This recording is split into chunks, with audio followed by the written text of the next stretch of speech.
Friends, I have an exclusive announcement.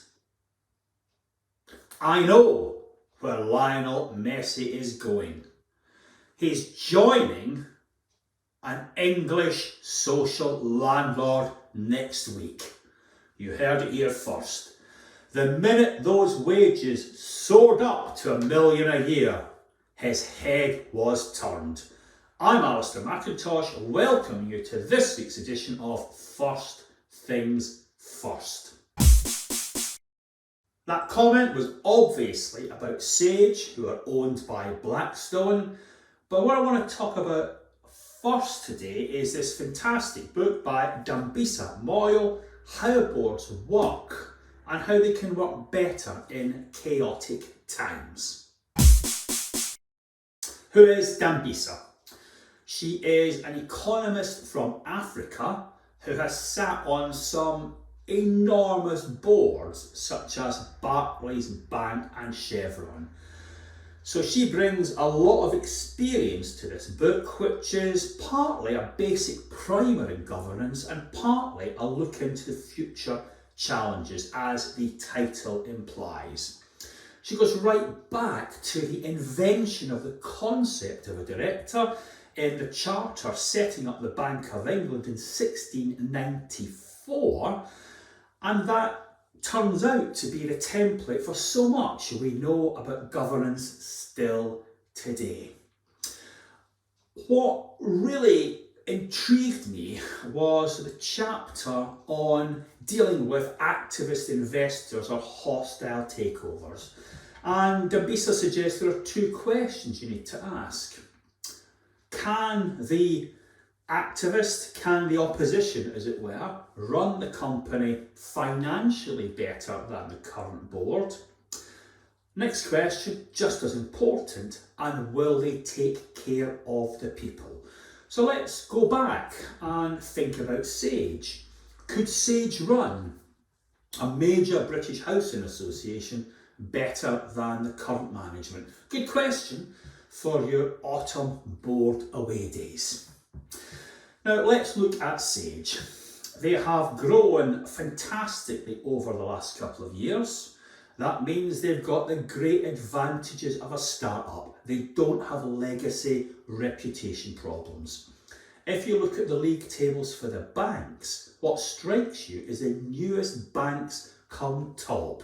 They don't have that reputation, previous problems, bad dealings you might have had with them, dragging them back. So a new startup does have some advantages.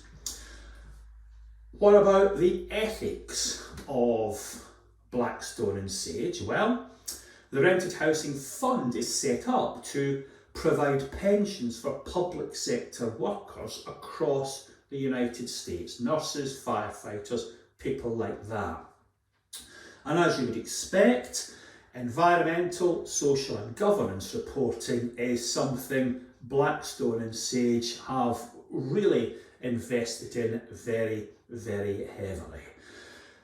If we look at the track record of Blackstone in looking after rented housing in other countries, in Manhattan, they've greatly improved customer satisfaction and refused to evict people during the COVID period voluntarily. So there's some good things going on there, and they're not naive, far from it.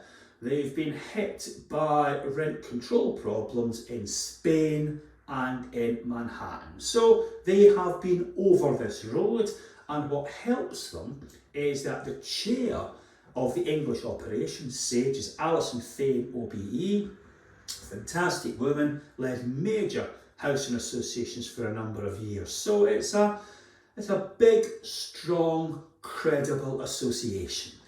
And what interests me is as Sage grow, they're looking at 20,000 homes from scratch. They could, my goodness, the sky's the limit for their growth. So they're piling ahead at the same time as the traditional associations are coming across the sort of reputational issues we've seen with ITV and the Daily Mail.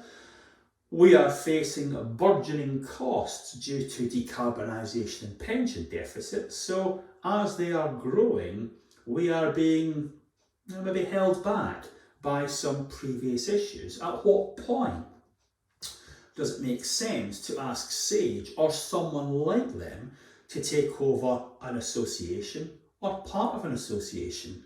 There's already talk about moving the shared ownership parts of housing associations onto other providers. And Sage, if you look at their brochure, are absolutely clear in their opinion. They have residents at the heart of the business. So potentially there is a courtship going on there. We will see how it pans out. Now, Dambisa has a lot to say about how you deal with situations like this, and she has looked with great interest at the situation in Germany, where employees are on boards, and she was very taken by Elizabeth Warren, one of the US presidential hopefuls on the Democratic side. Elizabeth Warren's suggestion that 40% of the seats on a board should be preserved for employees. The whole thrust of that is about taking wise decisions rather than short-term decisions to maximise the buck at a particular point in time. Should we look at that? Yeah, I am very much a fan of the mutuals across England and Wales, Rochdale, Merthyr and Soha. They've got employees and residents embedded in the board structure. Doesn't solve all the problems under the sun. Nothing could.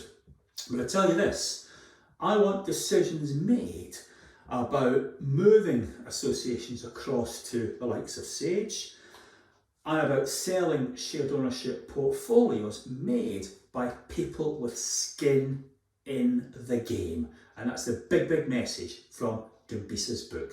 Thanks for your attention, and I hope to see you all again next week.